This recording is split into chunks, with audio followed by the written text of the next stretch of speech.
Clans are pretty mostly close to happy. They want more land, but I'm not seeing any other provinces that have 3 subholdings. And I don't really care if they're not happy. Like, that's okay. Oh, wait, I can get rid of Turnovo as well. That's fine, I'll do that. Our former capital.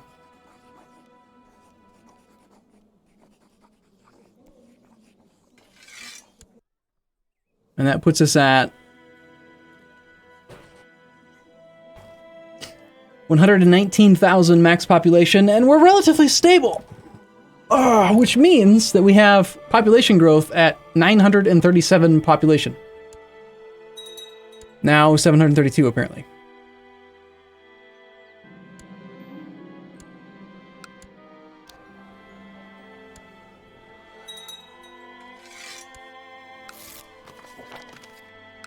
What's the goal of this campaign? I don't know, really. Just kind of see how ridiculously broken hordes are.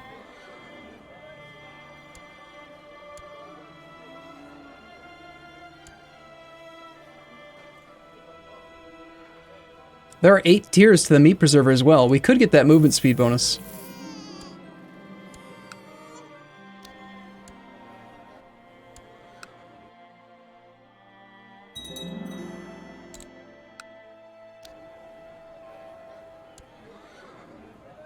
Alright, so we got like meat preserver, more supply, reduces horde maintenance cost by 4%, raise nomad tax, get trade post limit, gain morale of armies, more nomad tax, horse archer offensive, bunch of unit types we don't use. Then there's the minority shrines, the clan gathering hall. Might be a good idea just to keep the clans from being pissed off. This requires a horse breeder. Oh, there's a second thing. Riding contests also increases movement speed up to tier 8.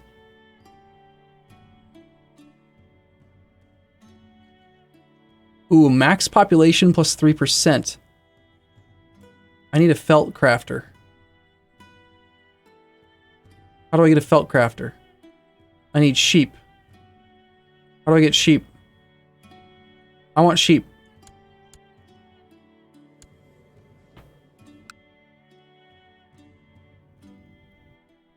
Keep in mind, guys, if I needed to, I could hire literally every mercenary that there is. Like, we have 26,000 gold.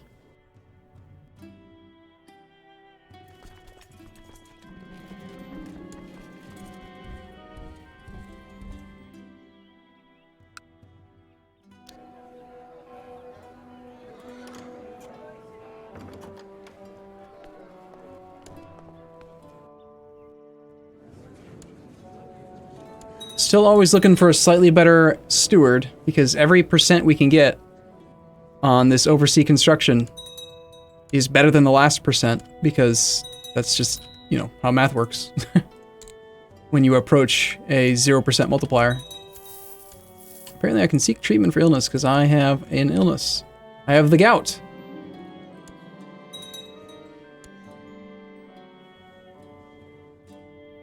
How... Holy Fizzle 6, how did we end up with 25k gold? We burnt down everything. We've just burned things down, that's all.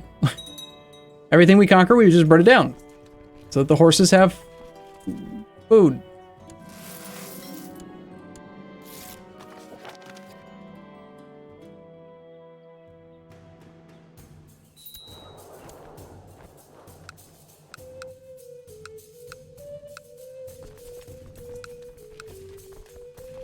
It's kind of like playing as a Merchant Republic, because some of the, like, primary problems that you have to deal with is that you can only build so many buildings in your capital, and you can only build them one at a time.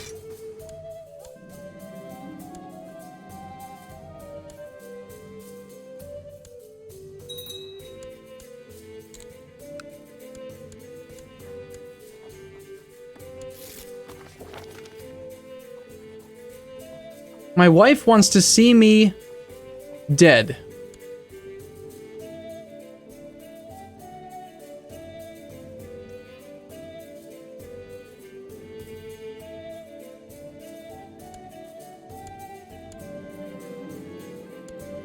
You know, I've had about enough of your shit, woman.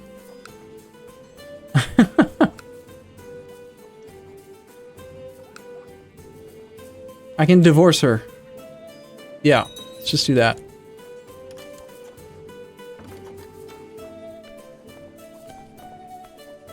Put her in the oubliette.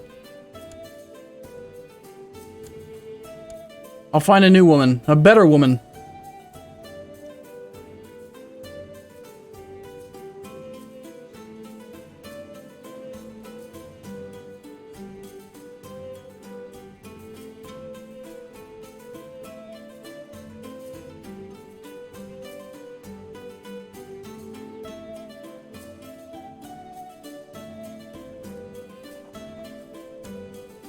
I guess I'll take that strong.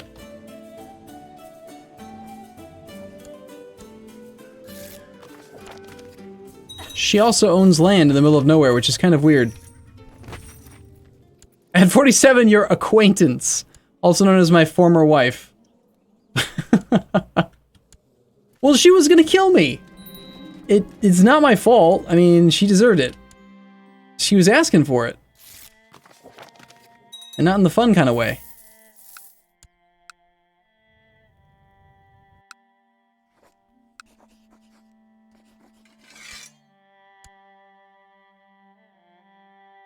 All right, in the capital, I want to get that building that multiplies the population.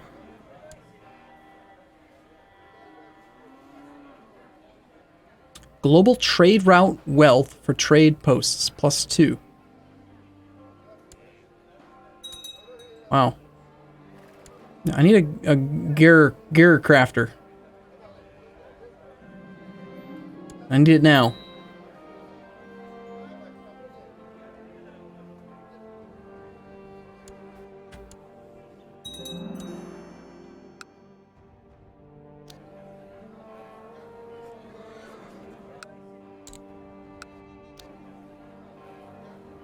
Alright, now we can do a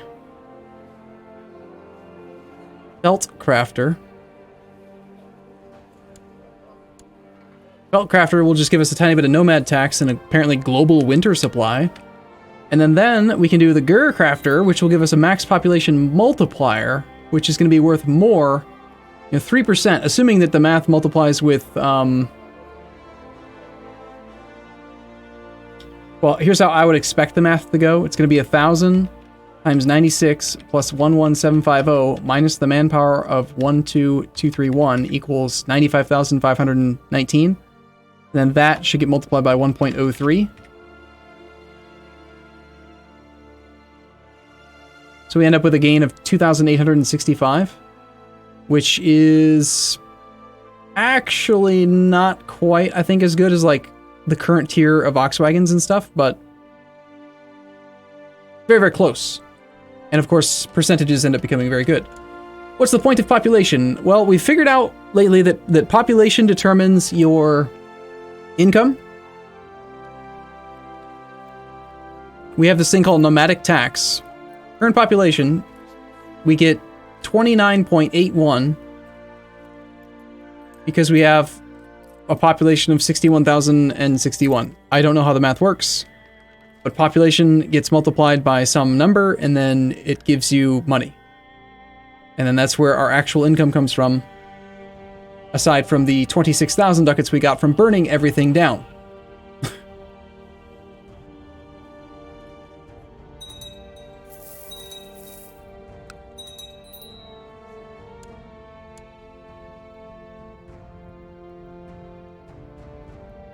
Wow. I have the Arpadi clan, who is a brawny cavalry leader, heavy infantry leader, adventurer. This guy's amazing. Yeah, you can be a commander with me.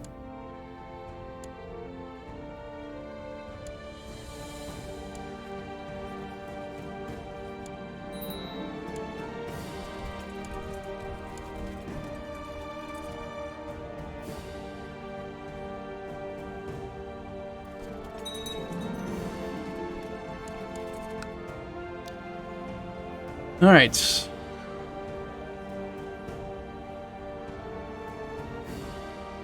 Gur crafter.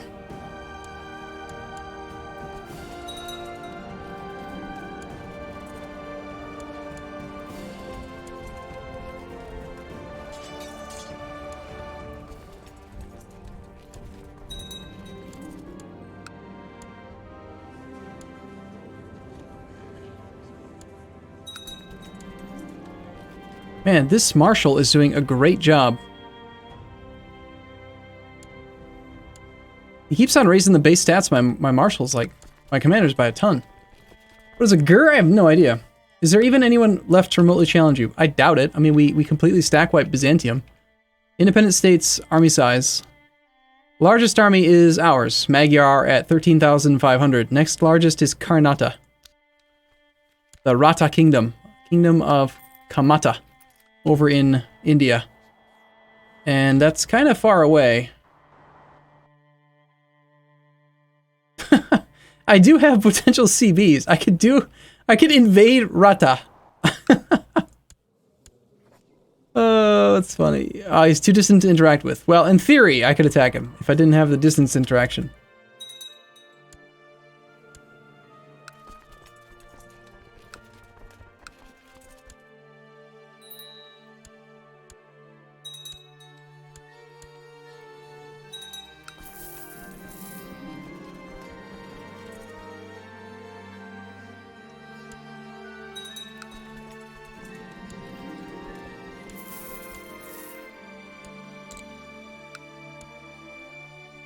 Whoa, hold on now. Why is my garrison in my capital so small?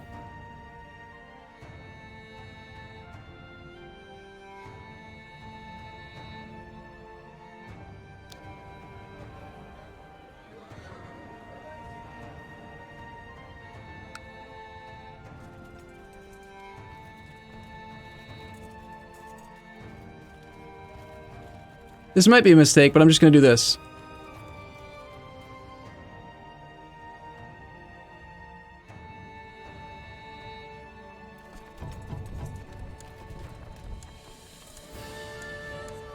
Never mind, it's fine.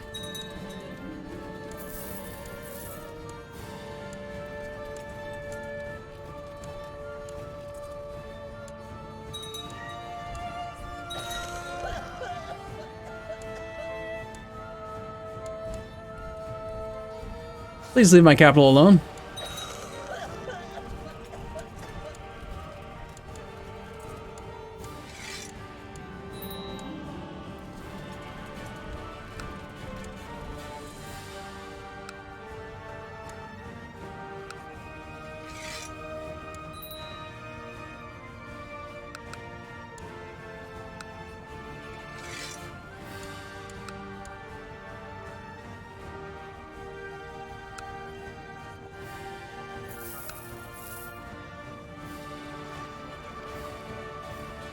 Okay, it's 2 more holdings being pillaged.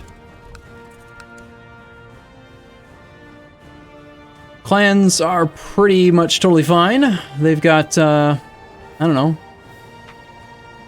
Some of them have pretty decent populations of their own. 21K's, not bad. I'm only at 65K, so. Building in Pempton, 3%, sweet. And we go to the next tier.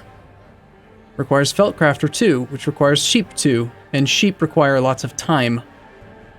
Like, this is with a 57.5% reduction to build time. That it's still taking 451 days to build the sheep upgrade. So for now, I think we'll just get the direct raw population.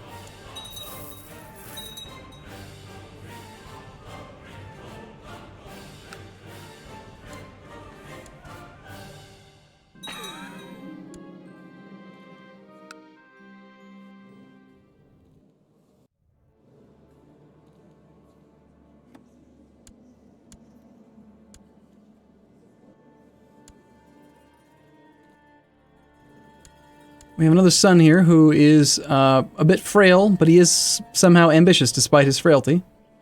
Good for him, I guess.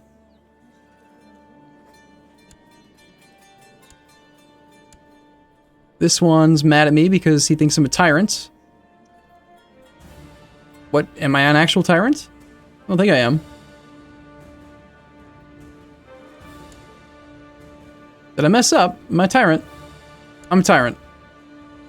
Cool. It's probably because, like, when you revoke a bunch of provinces at once, and then by doing the revocation, they pop up one after another, and then the council just decides that even though they were gonna say yes, that now they're going to say no, which is just me being impatient, which is quite stupid that it does that. But it is what it is. Actually, it could be because I like revoked both those provinces from this guy. I don't know. I really don't care. Goals for this run. Right now, I just kind of want to see what happens if I keep on going nuts with I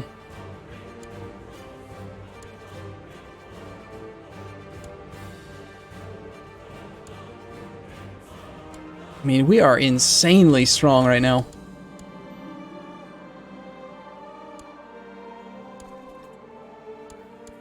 If I keep on building more of these upgrades, I want to see how crazy it gets. Next level of oxen wagon requires town infrastructure at level 4.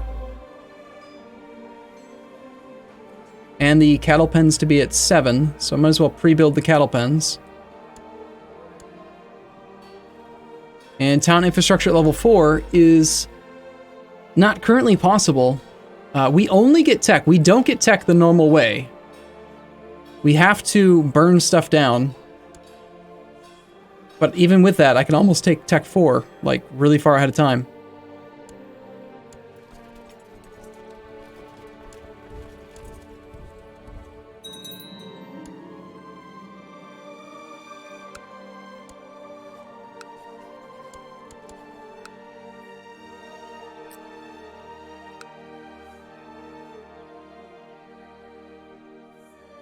My threat is at 30%.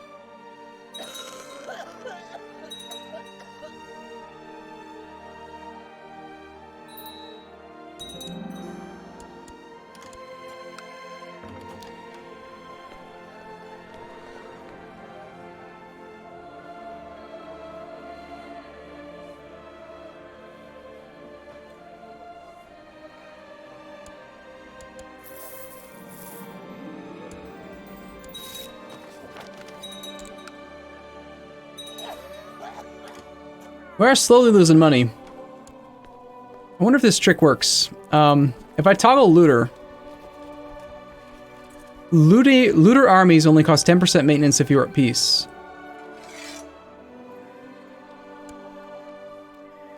That probably doesn't work unless you're actually actively looting, right?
I just don't see why we would ever want to stop being feudal. Or stop being a nomad. Like, why would we settle as feudal?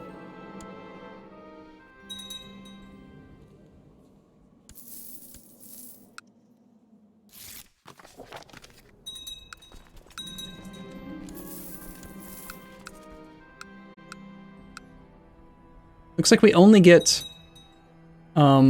technology points when we siege down the top holding.